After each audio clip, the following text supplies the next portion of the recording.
देखिए, उत्तराखंड क्रांति दल है इसका नाम, ये केवल पहाड़ क्रांति दल नहीं है। उत्तराखंड की राजनीतिक और भौगोलिक सीमाएं जो है, हरिद्वार उधम सिंह नगर से लेकर के जो राज्य गठन के साथ हमारे साथ आए हैं जो ज़िले, हम लोग उन सभी के सवालों को उठाएंगे। और इसके साथ साथ जो हमारे अस्थायी निवासी हैं, मूल निवासी तो है ही हैं, लेकिन हमारे शासनादेश, हमारी सत्ता के विभिन्न निर्णयों के अनुसार जो परिभाषा हमारे अस्थायी निवासियों के लिए बनाई गई है, जो कट ऑफ डेट बनाई गई है, उस सीमा से के बाद से जो उत्तराखंड के अस्थायी निवासी हैं, हम सब उनके लिए, उनके हितों के लिए प्रमुखता से लड़ाई करेंगे। सर, आप देख रहे हैं आंदोलनकारी चिन्हीकरण की कब से मांग कर रहे हैं, सर, अभी तक कोई ध्यान नहीं दिया गया है। सर, क्या कुछ है उनके लिए?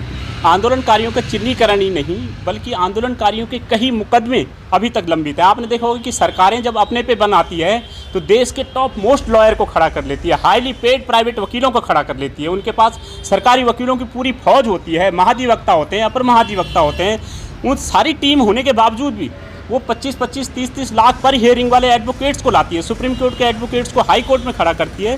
लेकिन जब आंदोलनकारियों को न्याय दिलाने की बात होती है तो इनके पास पैसे कम पड़ जाते हैं। दरअसल पैसे की कमी नहीं है, कमी वही है, इच्छा की कमी है। जब हमें लगता है कि हमारा चीफ सेक्रेटरी, दरअसल मीडिया मुझे अच्छा लगा आपका ये सवाल, बड़ा वाजिब है और ये सवाल अक्सर पूछा जाता है। दरअसल ऐसा है कि मीडिया की कुछ सीमाएं हैं। जैसे मीडिया में अगर हम किसी से कोई सवाल पूछते हैं किसी नेता से, और अगर वो नो कमेंट कह देता है हमें, तो अब हमने अपनी सीमाओं का, मर्यादा का पालन करते हुए चुप रह जाना पड़ता है। लेकिन सियासत में अगर हम वही सवाल विधानसभा में पूछें तो उसे जवाब देना किसी भी अफसर के लिए, किसी भी नेता के लिए ज़रूरी हो जाता है, वो मैंडेटरी है सवाल पूछना। दूसरी बात है कि मीडिया में रहते हुए हम कई बार उन मुद्दों को, जिन मुद्दों को अखबार में, अपने चैनल में उठाते हैं, उन मुद्दों को सड़क पर नहीं उठा सकते। सीमाएँ हैं, मीडिया की मर्यादाएँ हैं। लेकिन सियासत में जनता की उन्हीं सवालों को लेकर के हम आंदोलन कर सकते हैं। लोकतंत्र के तमाम जो रास्ते हैं, हम भूख हड़ताल कर सकते हैं, हम धरने पे बैठ सकते हैं, हम घेराव कर सकते हैं, पुतला फूंक सकते हैं। ये सारे माध्यम जो है हमें पॉलिटिक्स में सहजता से मिल जाते हैं। तो इसलिए ये एक बड़ा विस्तार है हमारी भूमिकाओं के लिए। तो सर, ऐसा भी तो हो सकता है कि अगर पत्रकार रहने, जो पत्रकारिता में था मकसद, यूकेडी में शामिल होने के पीछे भी वही है। हमने केवल माध्यम बदला है। पहले जो जनता के जो मूलभूत सवाल थे, हम लोग पत्रकारिता के माध्यम से उठाते थे। अब उनको थोड़ा सा और व्यापक मंच देने के लिए ही हम लोग यूकेडी में शामिल हुए हैं। क्योंकि पर्वतजन के बारे में जैसे एक विचारधारा है, लोग मानते हैं इस बात को कि भाई अगर कोई जनता के सवालों को सही ढंग से, साहस के साथ उठा सकता है तो वो पर्वतजन है। तो इसी तरीके से एक बिल्कुल स्थापित विचारधारा है कि अगर जनता के सवालों को लेकर के अगर कोई सड़क पे लड़ सकती है, अगर कोई सीधे सत्ता की आंख में आंख डाल करके सवाल कर सकती है, तो यूकेडी है।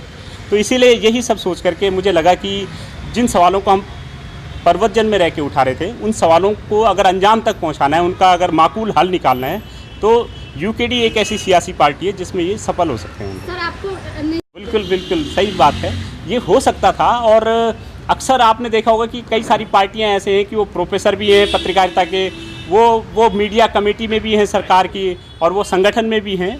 तो वो बेसिकली एक तरीके की दलाली जैसा काम हो जाता है। आप न्याय नहीं कर पाते, न पत्रकारिता के साथ न्याय कर पाओगे, न समाज के साथ न्याय कर पाओगे, न पार्टी के साथ न्याय कर पाओगे।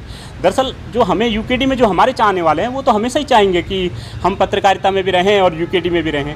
लेकिन हमारी जो जनता है वो केवल यूकेडी को तो नहीं चाह सकती। कोई भाजपा को पसंद कर सकता है, कोई आरएसएस की विचारधारा को पसंद कर सकता है, कोई सेकुलर हो सकता है, कोई सांप्रदायिक हो सकता है, कोई विभिन्न तरीके की विचारधाराओं को लेकर के हो सकता है। तो फिर तब हम पे एक सहज रूप से एक आरोप लग सकता था कि भाई ये यूकेडी वाला है और पर्वतजन भी चलाता है, तो अब तो यूकेडी की विचारधारा को ही प्रमुखता मिलेगी।